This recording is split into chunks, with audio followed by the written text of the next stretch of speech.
Nos plus fraternelles salutations et bénédictions.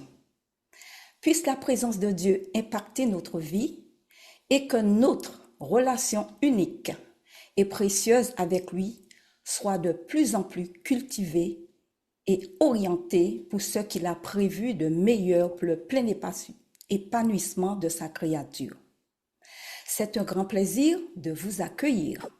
Bienvenue à chacune et à chacun dans Connexion matinale. Élevons notre âme au Tout-Puissant qui créa l'homme et la femme à son image.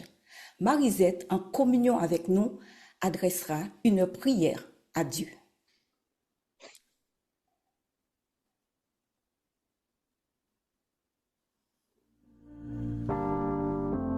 Mon âme soupira, prie toi et mon esprit en moi te cherche.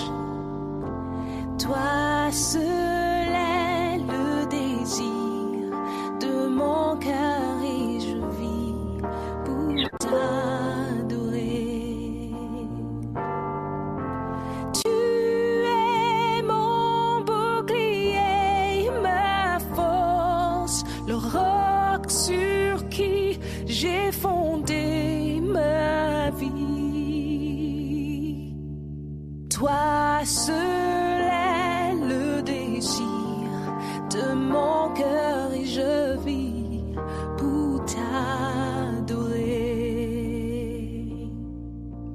Mon âme soupira, prie toi et mon esprit en moi te cherche.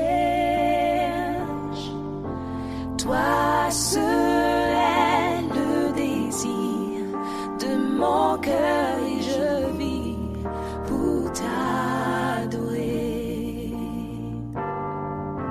Tu es mon bouclier, ma force, le roc sur qui j'ai fondé ma vie.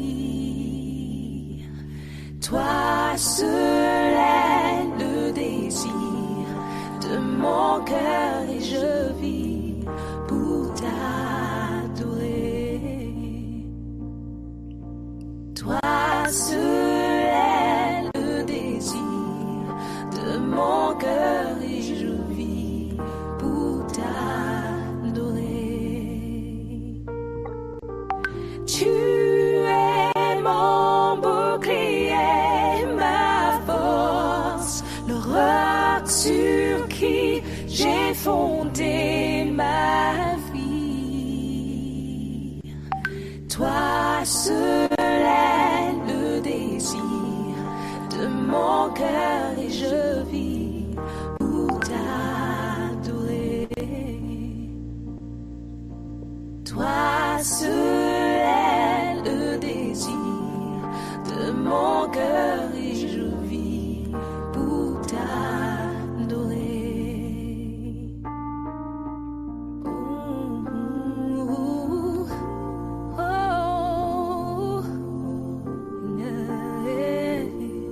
Seigneur, pour t'adorer.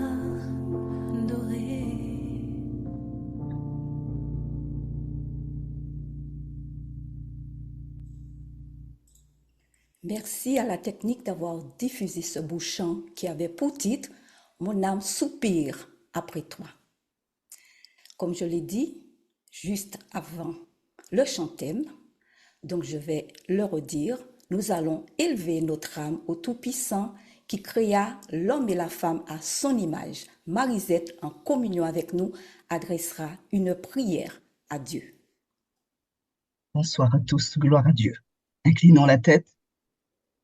Notre Père qui es aux cieux, que ton nom soit sanctifié dans notre vie et dans notre cœur.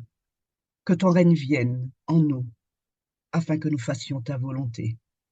Gloire te soit rendue pour ta parole de vie et de vérité, de paix, d'amour, mais aussi de puissance et d'humilité.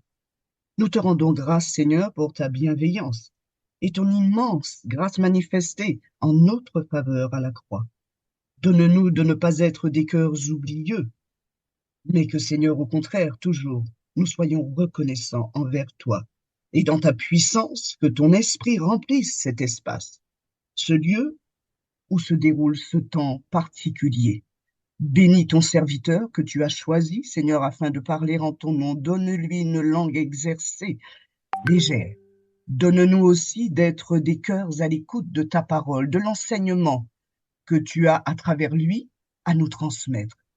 Que ta paix, ta grâce, que ton esprit soit sur chaque cœur ici en cet instant et que tes anges soient notre escorte durant tout ce moment. Nous te supplions de nous pardonner parce que nous n'avons pas de mérite devant ta face, mais nous te prions dans le tout-puissant nom de ton Fils bien-aimé, Jésus-Christ. Amen. Amen. Amen. Arsène Bollin est marié et père de 2 enfants.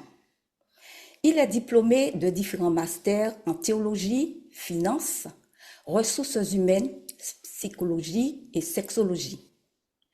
Connaître la personne que je suis sur le plan moral, physique, psychique et spirituel dans l'orientation sexuelle d'un point de vue biologique, chimique, émotionnel et sentimental permet aux êtres humains créés à l'image de Dieu d'utiliser les 5 sens dans la sexualité. Le pasteur Bollin nous rappela que Dieu vit que tout ce qu'il avait fait était très bon. La vue, l'ouïe, l'odorat, le goût et le toucher, les 5 sens que possède chaque être humain dès sa naissance, nous ont été donnés par le fondateur de l'univers. Le pasteur nous remémora que la polygamie n'est pas dans le plan parfait de Dieu, que l'homme doit quitter son père et sa mère et s'attacher à sa femme et qu'ils formeront une seule chair. Ainsi, ils rentrent dans son alliance et obtiennent la bénédiction de Dieu. Cela était l'idée de Dieu de créer des gens mâles et femelles pour les unir par le sexe, comme il nous a expliqué, et comme c'est cité dans Genèse 2, le verset 24. Le plan de Dieu pour la sexualité humaine et son intention pour les êtres humains est que les hommes comme les femmes fassent l'expérience d'une relation responsable, fidèle et permanente toute leur vie pour un équilibre mental et spirituel. Pasteur, sois illuminé de la gloire de Dieu. Sois conduit par le Saint-Esprit, qu'il demeure en toi et te donne une vie sanctifiée. Et si encore, en 2024, on vous demandait, est-ce que la sexualité vient de Dieu? Que répondriez-vous? Sur la même thématique, la sexualité, soyons tout oui et accueillons l'invité, le pasteur Bollin. Après son intervention, vous aurez 10 minutes pour poser des questions sur le chat, lever la main ou prendre la parole en direct. Pasteur, je te cède la parole. Merci à vous et bonjour à chacun de vous. Je voudrais prendre le temps avec vous en ce matin pour continuer notre parcours que nous avons commencé sur les principes fondateurs d'une relation épanouissante. Si nous croyons que cette relation trouvera son épanouissement, l'épanouissement que Dieu me propose commence par la bénédiction qu'il pose sur moi. Et la bénédiction que Dieu pose sur moi m'invite à accepter que Dieu a un projet, une volonté, et que sa volonté est la meilleure chose dans ma vie. Et je vous disais hier que pour construire cela, il me faut avoir une attente qui est celle de qui? Qui est la mienne. Et celle qui est la mienne va s'associer à celle de Dieu, puisque je l'ai accepté comme mon créateur. Parce que j'ai péché, je l'ai accepté comme étant devenu mon sauveur. Et parce qu'il a remporté la victoire pour moi, il est devenu mon Seigneur. Et dans ce parcours que j'ai, Dieu a créé et Dieu m'a invité à comprendre quelque chose.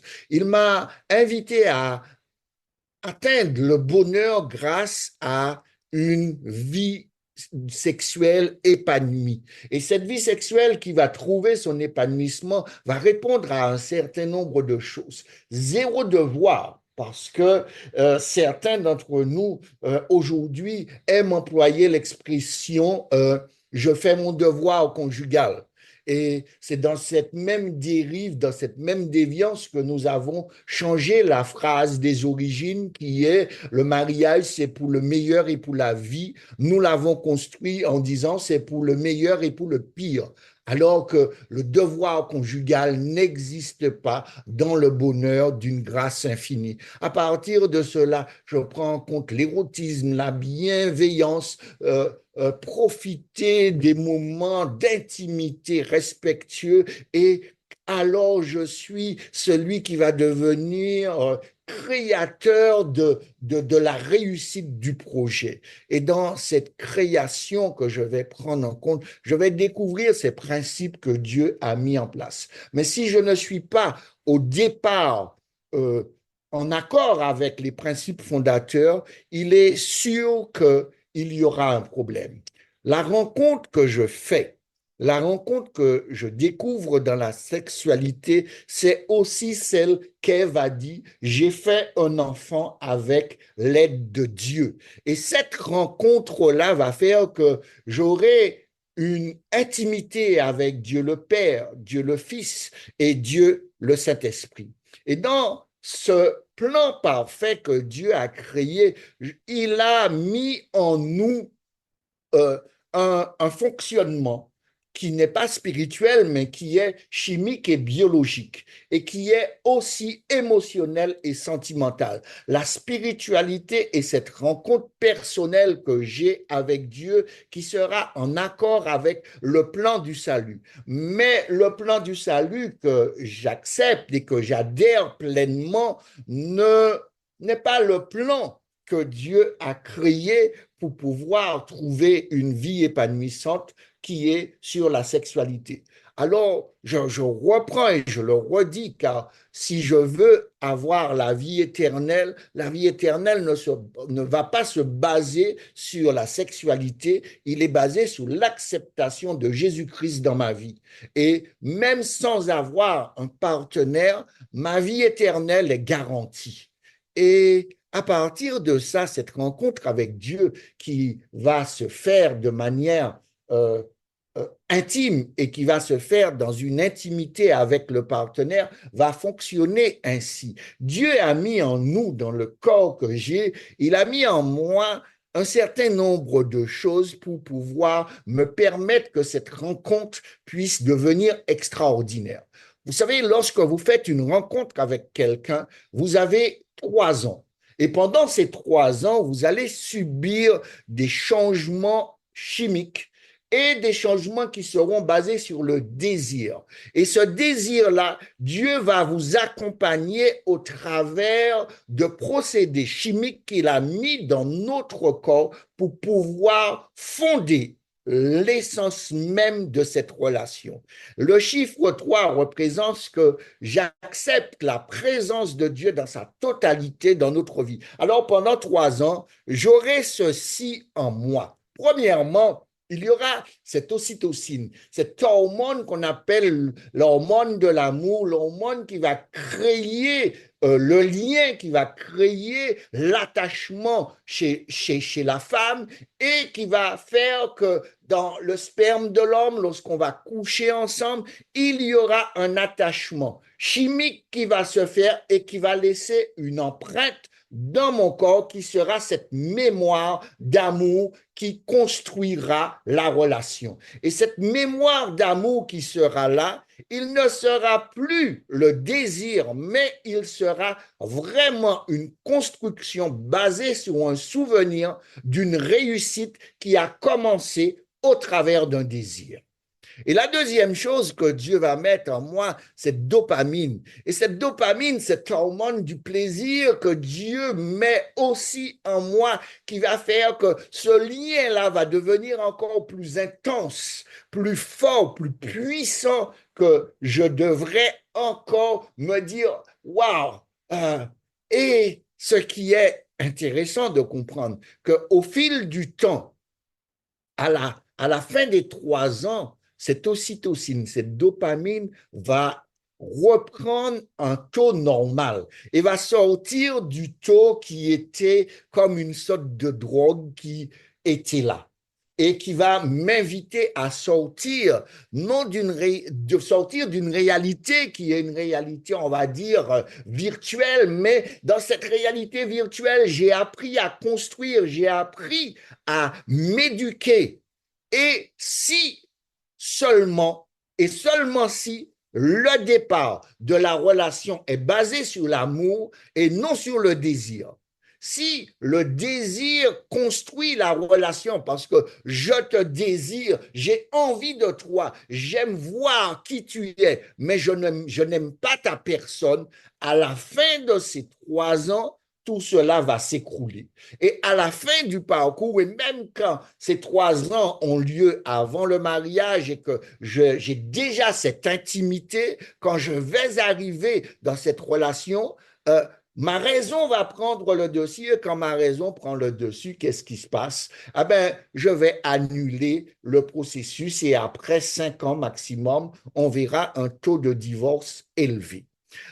L'autre chose que Dieu va mettre en moi, Dieu va mettre en moi cette cortisone. Cette cortisone sera là pour pouvoir réguler le stress que chacun de nous va générer vis-à-vis de l'un comme de l'autre et va être comme un matelas qui va me permettre de me dire aussi que l'autre est différent, que l'autre a des failles et que j'accepte les failles que l'autre a et ses vulnérabilités. Et je comprends lorsque Dieu va me dire que tous sont péchés, tous sont privés de la gloire de Dieu et nous allons construire l'un vis-à-vis de l'autre.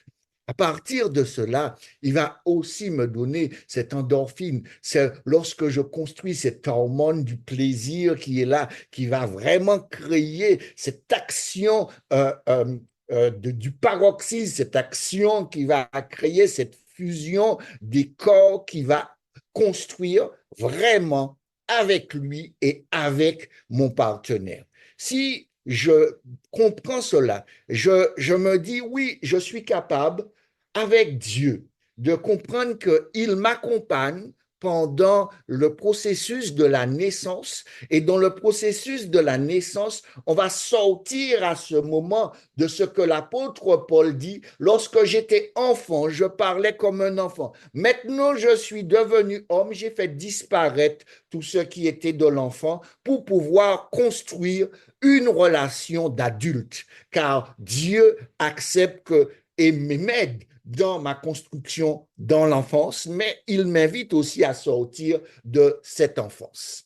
À partir de là, l'acte de la bénédiction va répondre à ceci. Dieu va combler l'autre de bien. Dieu va m'inviter à combler l'autre de bien. Dieu va me dire, fais prospérer ton partenaire par les faveurs divines. Parce que toi, tu acceptes d'accueillir Dieu et de comprendre que Dieu a rempli l'espace, a rempli tout ton être d'amour. Car la Bible dit, la Bible m'interpelle en me disant, lorsque il allait mourir, il dit, je vais combler tout par l'amour que j'ai pour toi. Alors, on va faire une demande à Dieu. On va demander, fais-lui grâce. On va demander à Dieu, non pas de nous faire grâce, mais la grâce que nous avons reçue et que nous avons construite. Eh bien, je vais demander à Dieu de faire pour mon partenaire cette grâce. Après cela, je souhaite que Dieu agisse en faveur de lui. Je souhaite que Dieu fasse cela pour lui. J'ai une joie de voir la réussite et le bonheur de mon partenaire. Et comment j'ai cette joie? Parce que je suis non pas acteur de cela. Dieu me dit, tu es le metteur en scène de la réussite de la relation que tu auras avec l'autre. Alors, maintenant, la bénédiction est une action. L'action de bénir sera par la parole, mais aussi par les gestes. Et c'est là que Dieu va t'inviter à te dire, lorsque nous sommes dans l'acte de bénédiction que je vais prononcer et que tu vas aussi prononcer, ne sera pas seulement une parole, car cette parole va devenir vie, cette parole va devenir créatrice. Tu seras créateur de cette sexualité, tu seras créateur de cette intimité. Le fait de dire et de faire du bien. Et là, je transmets la bénédiction que j'ai moi-même reçue de Dieu. Et ça, il y a une chose que souvent nous oublions. Ce n'est pas la femme qui est à l'origine de cela. C'est l'homme qui est à l'origine de la bénédiction. C'est l'homme qui va construire la bénédiction dans le couple. C'est l'homme qui sera celui qui va construire ce qu'il a besoin. Et souvent, on l'oublie. On oublie que, en tant qu'homme, je suis celui à l'origine que Dieu va inviter à faire cela. Pourquoi Dieu m'a donné cela? Parce qu'au départ, Dieu va dire, l'Éternel forma l'homme de la poussière de la terre. Il souffla dans ses narines un souffle de vie et l'homme devint un être vivant. Lorsque Dieu fait cela, lorsque Dieu souffle ce souffle-là, la femme n'est pas encore là. L'homme est tout seul. Alors, l'homme, cet être vivant, il doit comprendre la responsabilité des origines qu'il pose sur lui. Dieu lui donne la capacité de respirer, de se nourrir, de grandir, de se reproduire, de se déplacer, de réagir au changement de son environnement. Et aussi de l'auto-entreprise et d'interagir avec l'autre. Alors, lorsque je suis en relation, je comprends que tout cela, Dieu l'a mis en moi. Et en tant qu'homme, je dois comprendre que la vie que Dieu m'a donnée, je dois porter la vie dans la vie de l'autre. Car lorsque Dieu est dans son principe créateur des origines, il te parle à toi et à toi seul. Il ne s'adresse pas à la femme. Il va s'adresser à la femme parce que toi, tu vas choisir de dire, ce n'est pas moi, c'est la femme que tu as mis à côté de moi. Mais dès l'origine, Dieu veut que tu accepte ta fonction royale, mais aussi la fonction sacerdotale qui repose sur toi.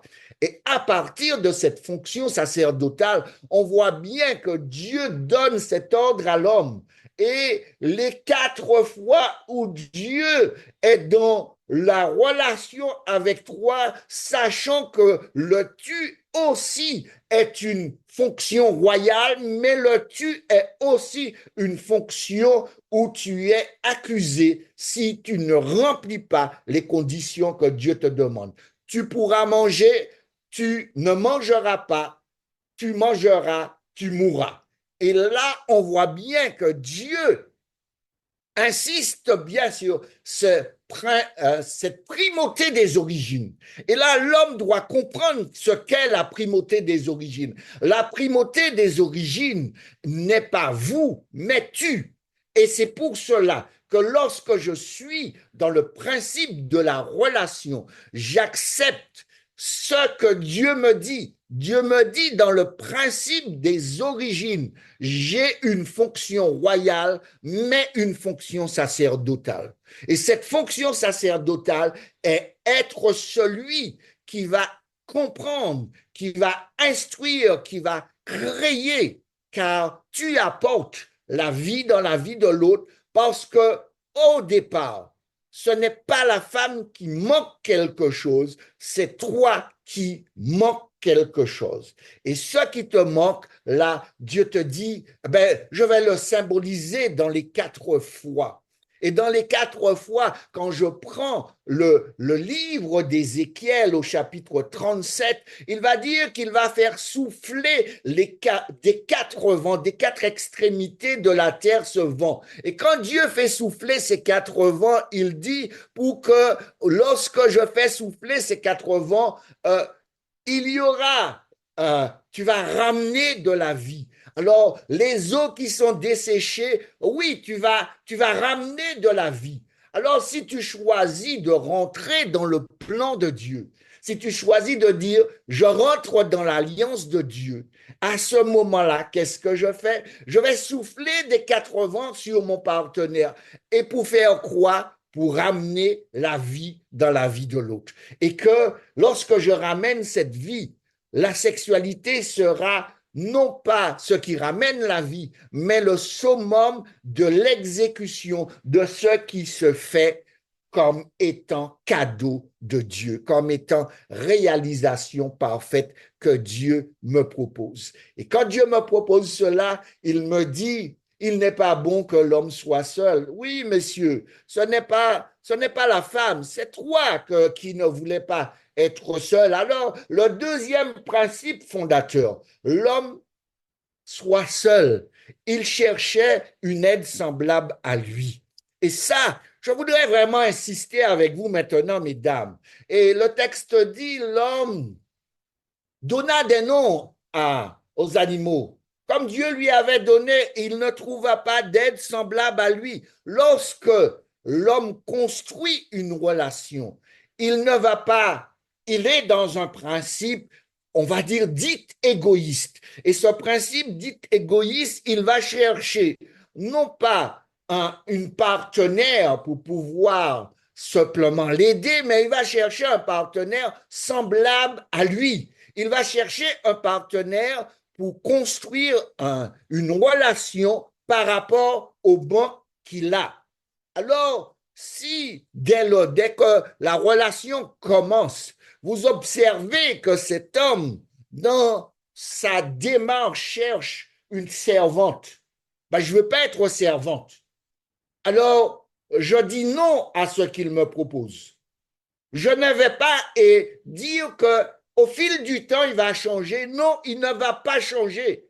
Parce que lui, dans l'aide qu'il cherche, dans la relation qu'il cherche, dans la sexualité qu'il cherche, il cherche tel et tel modèle. Et ce modèle-là, il est déjà construit dans sa tête. Il l'a déjà intégré comme étant la mémoire de son corps, la mémoire de ce qu'il va lui permettre d'exister en tant qu'homme. Et en tant qu'homme, il n'a pas l'intention de chercher une aide qui ne sera pas semblable à lui. Et c'est pour cela que l'apôtre Paul va dire que l'homme est à l'image de Dieu et la femme est à l'image de son mari. Il va chercher une image à lui-même. Et cette image-là sera déformée, non pas par l'homme, mais parce que vous l'avez trouvé beau, vous avez trouvé plein de choses, mais vous n'avez pas accepté ce principe des origines qui est, il cherche une aide semblable, non pas à vous, mais à lui. Et quand il est avec lui, vous êtes considéré comme étant celle qui va correspondre non pas à l'attente qu'il a pour vous, mais à l'attente qu'il a pour lui-même. Et à ce moment-là, dans son geste, il y a un aspect qui aurait pu altérer cela. C'est l'aspect sacerdotal. Mais dans son aspect sacerdotal et royal, il va dire, voici os de mes os et chair de ma chair. Et quand il parle dans l'aspect sacerdotal, on voit bien que le principe qu'il pose, alors que le péché n'existe pas, il n'est pas en relation avec vous, il est en relation avec lui et avec Dieu. Et cette relation qu'il a est basée sur la construction de moque que Dieu a créé et qu'il a mis en lui. alors la dignité ou la fonction d'être ministre de Dieu. Et j'aime bien ce que la Bible en français courant dit. Il ne trouva pas de partenaire capable de le secourir. Secourir qui? Lui, non pas vous. Il cherche quelqu'un pour lui. Et il cherche à avoir une sexualité pour lui. Et cette sexualité-là, il va la partager avec vous. Il va vous emmener ce qu'il a compris, ce qu'il a accepté de Dieu.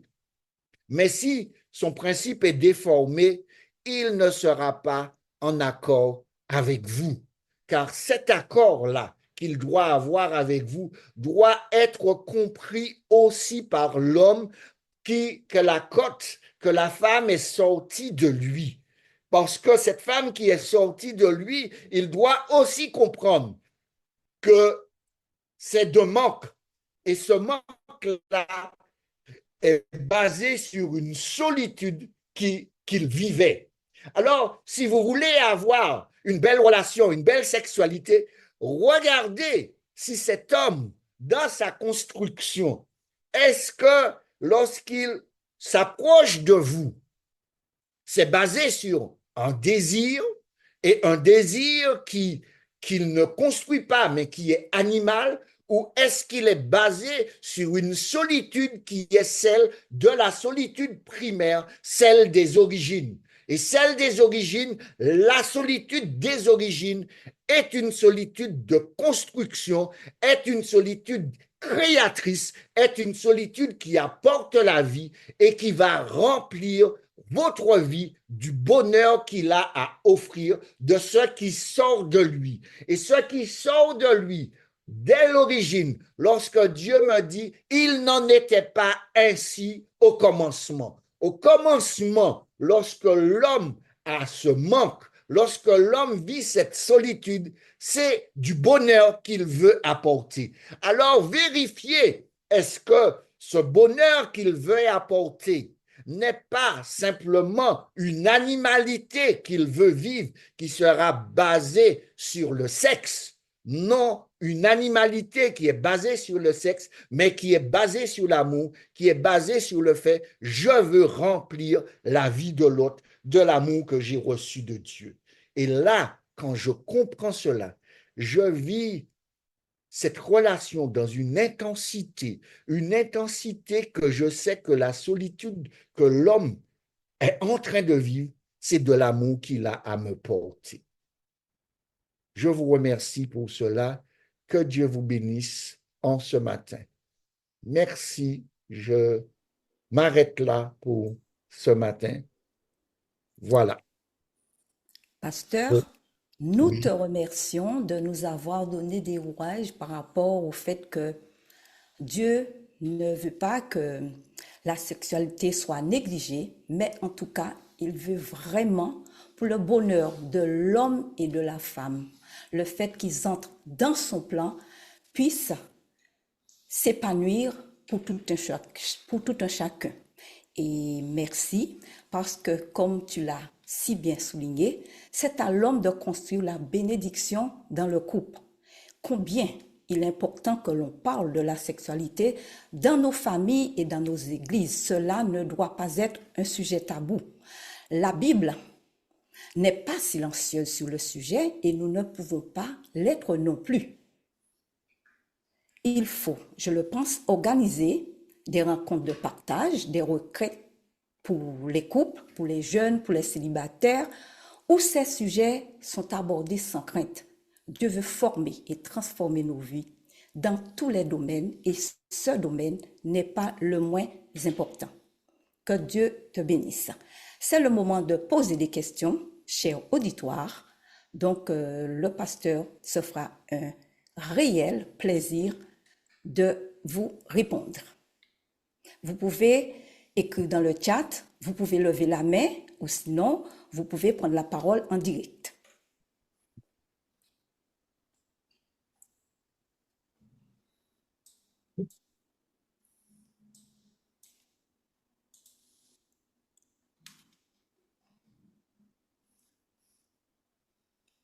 Tout a été clair? Bonjour, Bonjour. je suis Béatrice. Bonjour Béatrice. Alors, le pasteur Rollin disait que l'homme cherche une aide qui lui est semblable. Donc, cette aide, comment qualifier l'aide semblable? Sur quel plan est-ce qu'il peut creuser un petit peu, si possible? Merci.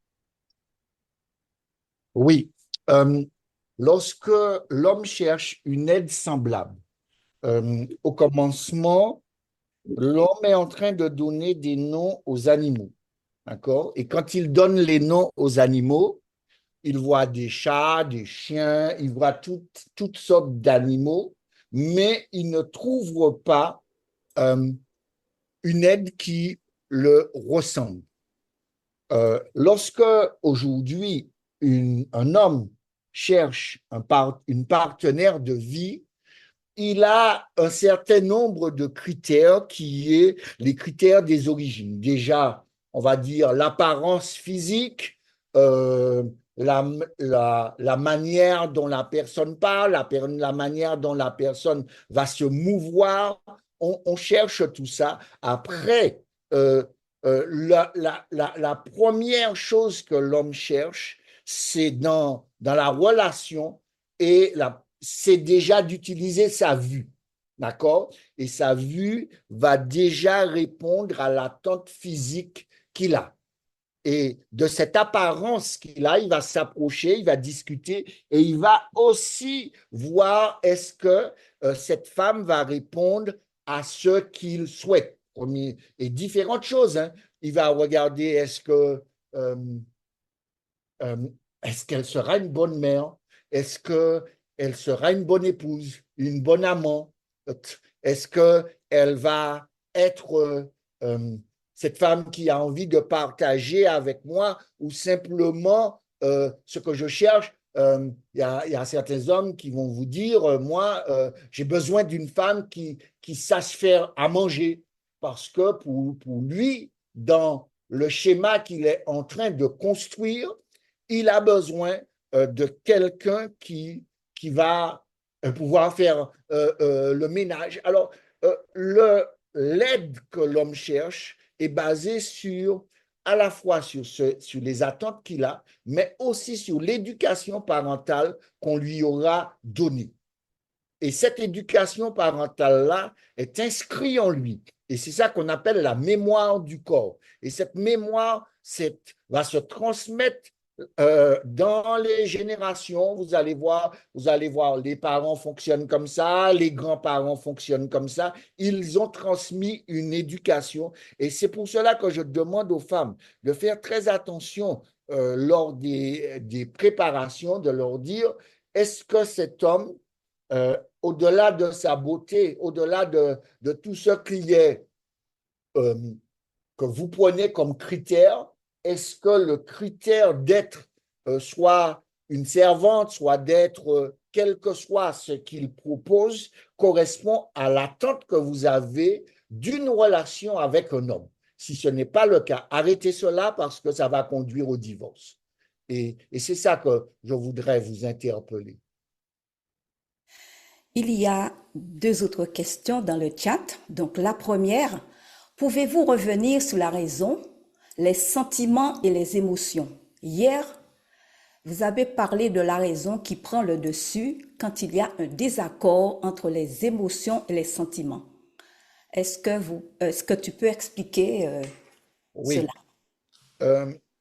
Lorsque nous vivons une relation, la relation, premièrement, prenons un exemple simple. Je t'offre un bouquet. Quand je t'ai offert le bouquet, pendant 90 secondes, mes émotions vont être surchargées. Alors là, j'aurai un taux de dopamine et d'ocytocine qui va exploser. D'accord? Et ça va faire que je vais sentir un bien-être, je vais sentir que je suis content, que je suis heureux, qu'il a pensé à moi. Et tout cela va faire que mes émotions seront stimulées.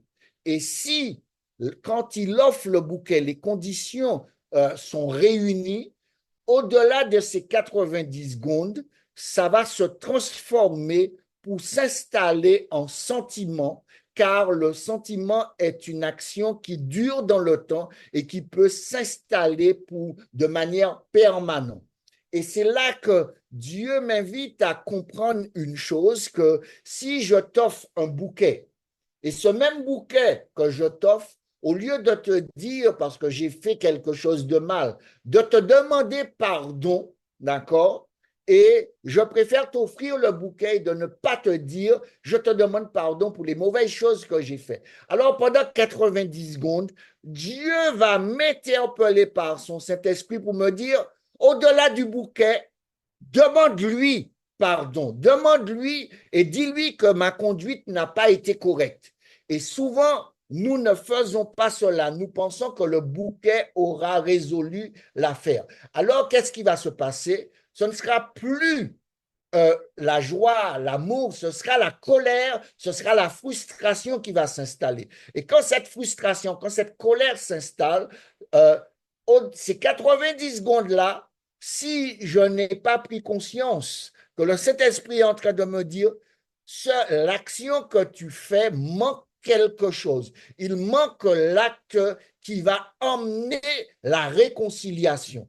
Eh bien, je vais inscrire autre chose. Je vais inscrire de la colère, je vais créer une blessure chez l'autre. Et cette blessure-là, pour pouvoir continuer la relation, eh bien, mon corps va sécréter de la cortisone pour pouvoir apaiser cela, pour pouvoir pacifier le mieux que possible pour que je puisse me dire, OK, c'est comme ça qu'il est.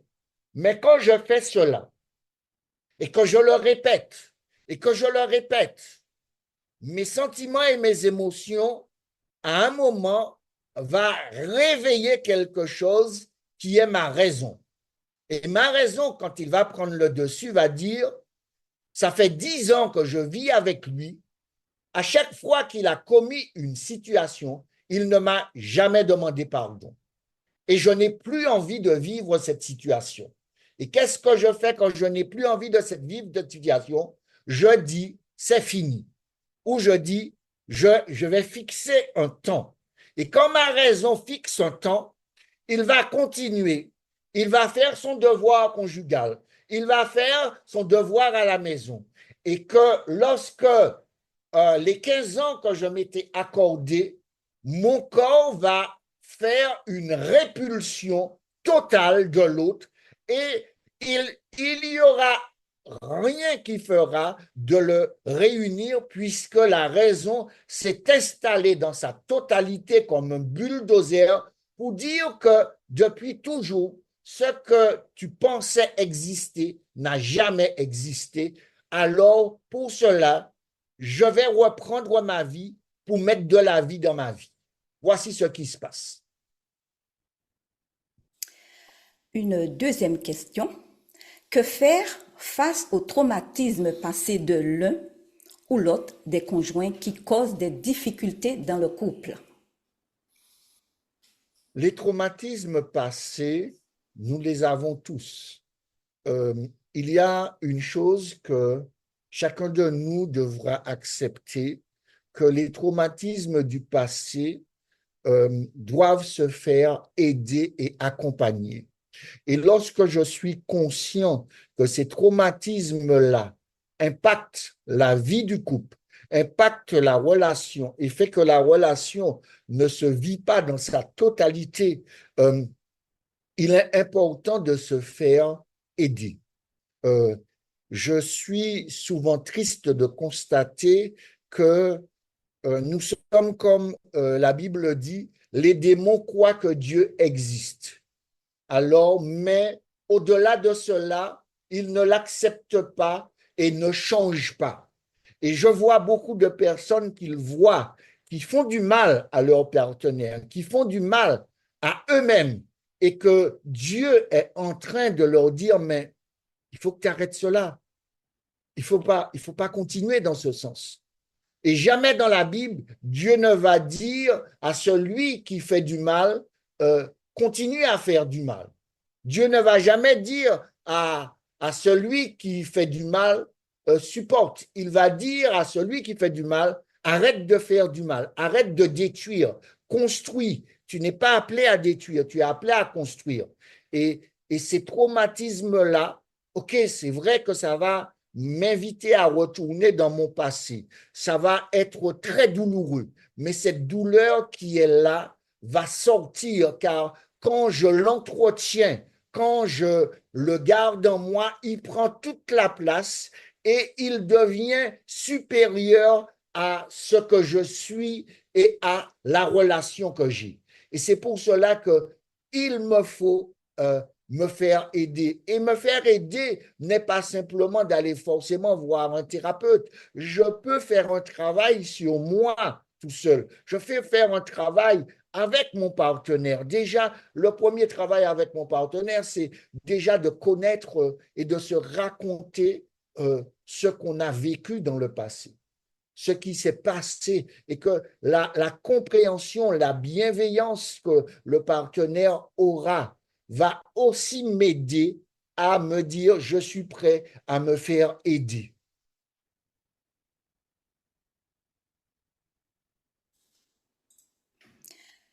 Une dernière question dans le chat. Comment faire lorsqu'on se rend compte que l'homme qui est notre époux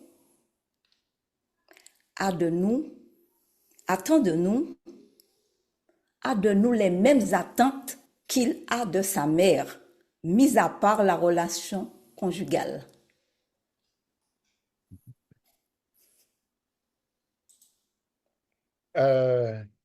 C'est pour ça que je disais, la Bible dit, il cherchait une aide semblable à lui. Et cette aide qu'il cherchait semblable à lui était l'image du féminin. Et l'image du féminin qu'il a est en lien avec sa mère. Dans la Bible, je vous prends un exemple, l'exemple de Isaac. Isaac, lorsqu'il va rencontrer Sarah, qu'est-ce qu'il va faire? Pour la première fois, il va emmener Rebecca dans la chambre de sa mère et il va coucher avec elle et le texte nous dit, c'est ainsi qu'il a été comblé de la mort de sa mère. Et, et, et là, on voit que tout le processus de sa construction du féminin, de l'image même d'une femme, d'une mère, d'une épouse, est en relation avec sa mère. Et deuxièmement, ça montre aussi que l'homme doit faire un travail sur lui car il n'a pas fait le processus qui est ce principe fondateur. L'homme quittera son père et sa mère, va se séparer et très souvent, quand on est dans ce principe-là, c'est que l'homme a laissé sa femme en tant que princesse, ne l'a pas élevée en tant que reine. S'il l'élève en tant que reine, il prend la place de sa mère et que l'identification qu'il a aujourd'hui est une rééducation de se dire que mon environnement a changé, mon cadre a changé et le nouveau cadre, voici celle qui est sur le trône et celle qui est sur le trône n'est pas ta mère, mais ta femme. Et ça, souvent, je vous invite à ceux qui sont pas encore dans le processus du mariage, de vérifier bien que l'homme que vous avez choisi est prêt à vous élever en tant que reine et d'être supérieur à sa mère. Et quand il vous dit ma mère sera toujours ma mère et ma mère sera toujours au-dessus de toi, je vous invite à ne pas mettre les pieds là, car la Bible vous invite à comprendre que vous devez prendre cette place qui est la vôtre. Et même dans l'histoire des rois, vous allez voir que dans la Bible et dans l'histoire, qu'à partir du moment où le roi se mariait, la mère qui était la reine devient la reine-mère et le pouvoir n'est plus sur lui, sur elle, mais devient, la femme prend le pouvoir. Et ça va même très loin que même la chambre de la reine, la chambre de la mère, n'est plus la chambre de la mère, mais devient la chambre de la femme qui est devenue la reine. Et ça, souvent, on oublie que la place principale, lorsque je cherche une aide semblable, l'aide semblable va m'inviter à fusionner et à devenir une seule chair. Et tout ce qui est de ma propriété devient la propriété de ma femme. Et dans cette cellule, ma mère n'a plus sa place. Et l'identification, elle est faussée. Et si la mère continue à faire cela, il conduit quelque chose d'horrible dans la vie de son fils. Et en tant que belle-mère, elle ne recevra jamais la bénédiction que Ruth a fait sur sa belle-mère. Ton Dieu sera mon Dieu, ton peuple sera mon peuple. Où tu iras, j'irai. Où tu demeureras, je demeurerai. Où tu mourras, je mourrai. Et elle n'aura jamais cette bénédiction. Et elle vivra la fin de sa vie, elle va le payer et sa belle-fille et même son fils va lui faire payer cela à la fin de sa vie, parce qu'il est triste de constater que vers la fin de sa vie, il réalisera qu'il aura échoué. Et ça, je vous invite à redonner la place qui est à la femme, la place de reine.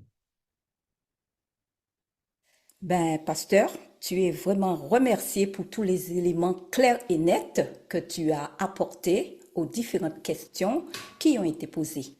Donc, le moment de questions est imparti. Donc, je remercie tous ceux qui ont participé et espère et souhaite vraiment que nous puissions comprendre que Dieu, le Créateur, a créé l'homme et la femme pour l'épanouissement dans tous les domaines. Le pasteur accompagne des personnes en fin de vie. Il est également thérapeute.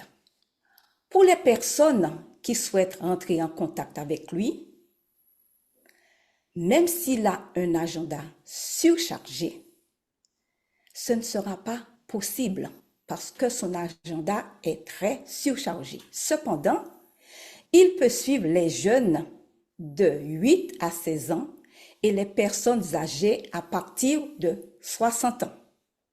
Ne sont pas cependant exclus les personnes de la vingtaine, trentaine et quarantaine, étant donné que des groupes de parole seront mis en place pour des sujets que vous auriez voulu voir abordés. Nous vous encourageons à suivre cette série de conférences. Un questionnaire sera mis à votre disposition le dernier jour. Les présentations de cette série de conférences seront également mises sur YouTube. Vous êtes cordialement invités à vous connecter samedi, donc demain, aux horaires précisés sur la fiche postée. De manière générale, la prière doit occuper une place importante dans la vie de l'homme et de la femme avant et pendant le mariage. Pasteur, je te sollicite afin d'exprimer une prière d'intercession. Éternel, notre Dieu, nous voulons t'inviter à ouvrir notre cœur à te recevoir. À te recevoir, toi le Père, toi le Fils, toi le Saint-Esprit dans nos vies. À nous dire que nous sommes capables de produire le vouloir et le faire, de produire le bonheur dans la vie de l'autre, d'apporter la vie dans la vie de l'autre. Nous sommes capables d'avancer avec toi et de produire, d'accepter, de nous éduquer, de nous rééduquer, d'accepter de changer, même si cela sera coûteux, douloureux, car la raison, les mobiles, le désir qui nous pousse à le faire, c'est de porter de l'amour et de la vie. au Seigneur en ce matin, en cette matinée, quel que soit là où nous sommes sur la planète en cet instant. Fais que je puisse me dire je suis capable. Et j'ai ce désir de rentrer dans le plan de Dieu. J'ai le désir de vivre cet amour au travers de la sexualité dans un épanouissement complet qui répond à la relation, à cette spiritualité que je veux avoir avec toi. Dans ce rapport que j'aurai avec l'autre, permets-moi de grandir. Permets-moi de me corriger. Par le sang de Jésus qui est versé sur moi, j'accepte ta volonté. J'accepte que ton Saint-Esprit puisse me convaincre. Et en cet instant, bénis chacun de nous. Permets-nous d'accueillir cet amour. Permets-nous de transmettre cet amour que tu nous as donné et de le faire dans cette paix que Christ apporte dans ma vie. C'est cette grâce que je te demande au nom de Jésus et pour ta gloire. Amen. Amen. L'intercession